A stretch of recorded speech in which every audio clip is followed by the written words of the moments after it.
Hello friends, welcome back to our YouTube channel code with Patel. So friend, आज हम सीखेंगे कि किस तरीके से अपने एंड्रॉयड स्टूडियो प्रोजेक्ट को गिटहब पे पुश या फिर पुल लें। So without any delay, let's begin. तो सबसे पहले फ्रेंड, हम आएंगे अपने गिटहब अकाउंट पे।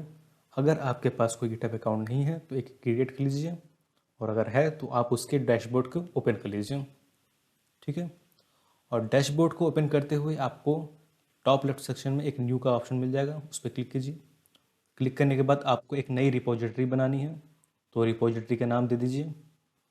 मैंने जैसे कि यहाँ पे गेटेक्स दिया है और ये अवेलेबल है। अगर अवेलेबल ना हो तो नाम आप चेंज कर लीजिएगा। ठीक है, अब आप इसकी प्राइवेसी जो है मेंटेन कर लीजिए कि आपको इसे पब्लिक रखना है या फिर प्राइवेट रखना है। और उसके बाद क्रिएट रिपोजिटरी पे क्लिक करके एक नई रिपोजिटरी बना लीजिए। तो ये रही हमारी रिपोजिटरी और ये बन चुकी है। तो हमें बेसिकली रिक्वायर्ड होगा ये HTTPS का जो URL है, इसे आप कॉपी कर लीजिए। और कॉपी करने के बाद हम मूव करते हैं अपने एंड्रॉयड स्टूडियो प्रोजेक्ट पर। ठीक है फ्रेंड, तो सबसे पहले हमें ये करना होगा कि अपने एंड्रॉयड स्टूडियो प्रोजेक्ट का गिट इनेबल करना होगा। तो ऊपर नेव बार पे आपको मिलेगा VCS का ऑप्शन, इसमें आप इनेबल वर्जन कंट्रोल पे क्लिक कीजिए। और क्लिक करने के बाद गिट को सेलेक्ट करके ओके प्रेस कर दीजिए। ठीक है, तो अब क्या होगा कि जितने भी ये फाइलें हैं ये रेड में टर्न हो जाएंगी। रेड कलर बेसिकली ये शो कर रहा है कि इतनी फाइलें जो हैं अभी आपके लोकल में हैं और वो गिट पे नहीं पहुंची हैं। ठीक है, तो हमें क्या करना पड़ेगा कि सबसे पहले इन सभी फाइलों को सेव करना पड़ेगा। तो आते हैं कमिट वाले सेक्शन में। आपको प्रोजेक्ट के जस्ट नीचे आपको कमिट का बटन मिल जाएगा, उस पर क्लिक कीजिए।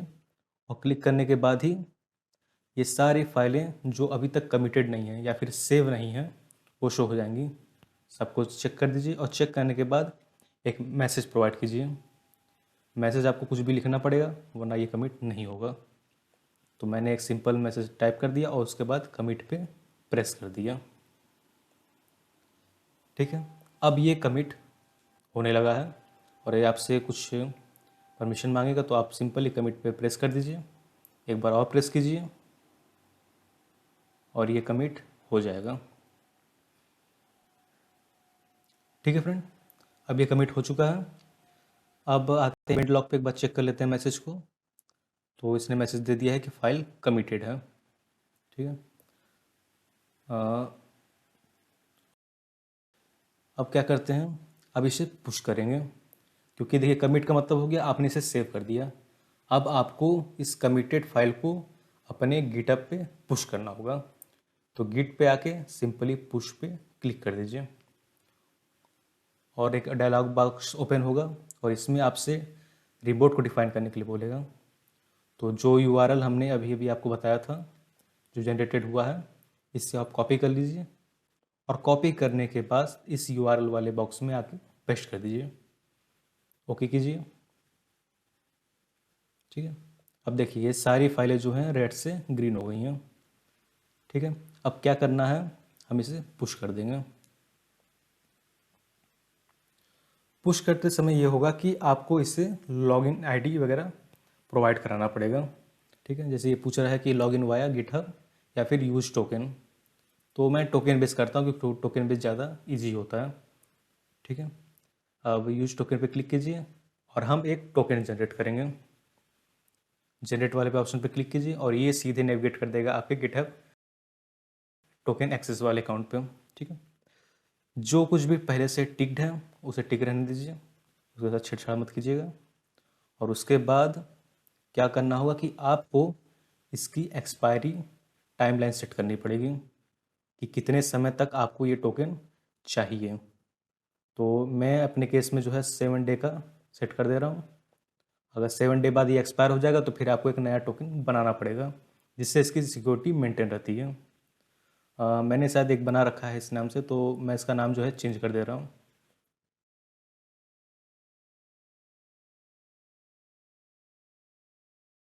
तो मैं लास्ट में एक एस ऐड कर दे रहा हूँ। अब दोबारा से जनरेट करता हूँ। ठीक है, दैट्स फाइन।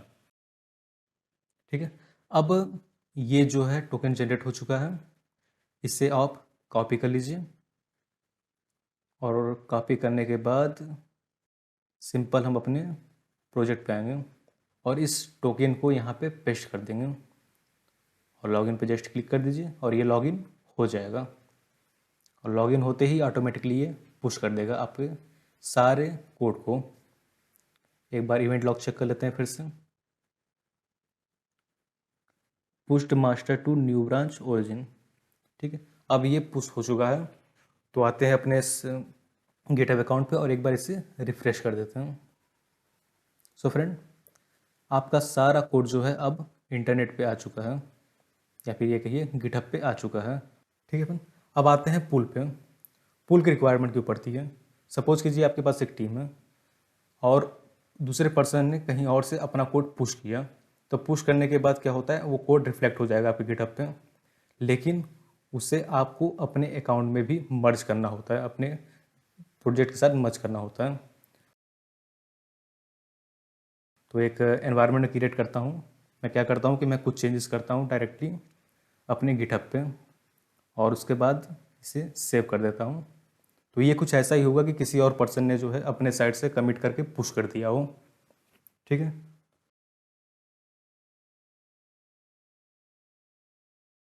तो अब मैंने ये मैसेज दे दिया चेकिंग पुल और मैंने इसे कमिट कर दिया।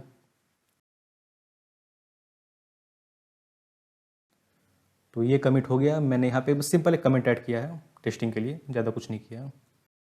अब आते हैं अपने मेन फाइल पे और यहाँ आप देखेंगे कि लिप के सेक्शन में आपको ये चेकिंग पुल वाला मैसेज शो हो रहा है, ठीक है। अब क्या कीजिए, अपने प्रोजेक्ट पे आइए और प्रोजेक्ट पे आने के बाद सिंपली अपने गिट पे जाइए और गिट पे अपडेट प्रोजेक्ट पे क्लिक कर दीजिए। यही आपका पुल है और पहला ऑप्शन सेलेक्ट करके इसे ओके कर दीजिए। ये स्मार्टली जो है मैनेज कर लेता है आपके पूरे कोड को, ठीक है। और ये जैसे ही पुल अपडेट होगा, ये रहा आपका चेंजेस। जो चेंजेस हमने वहाँ पे किए हैं, अब ये चेंजेस ऑटोमेटिकली यहाँ पे रिफ्लेक्ट हो गए। आपको चेक करना है तो आप इस फाइल पे आइए और इस पर डबल क्लिक कीजिए। डबल क्लिक करेंगे तो क्या होगा, ये आपको मेन फाइल की चेंजेस दिखा रही है और इस पर आप जाके ये देख सकते हैं कि कहाँ कहाँ कौन से चेंजेस हुए हैं। लेफ्ट हैंड साइड वाला आपका कोड है, राइट हैंड साइड वाला जो है गिटहब से आया हुआ कोड है। तो आप इसमें कंपेयर भी बड़े आराम से कर सकते हैं। तो ये रहा आपका पूरा गिट का process. Hope you understand. Thanks for watching our YouTube channel. Please like and subscribe our channel and press the bell icon for latest update. Thank you.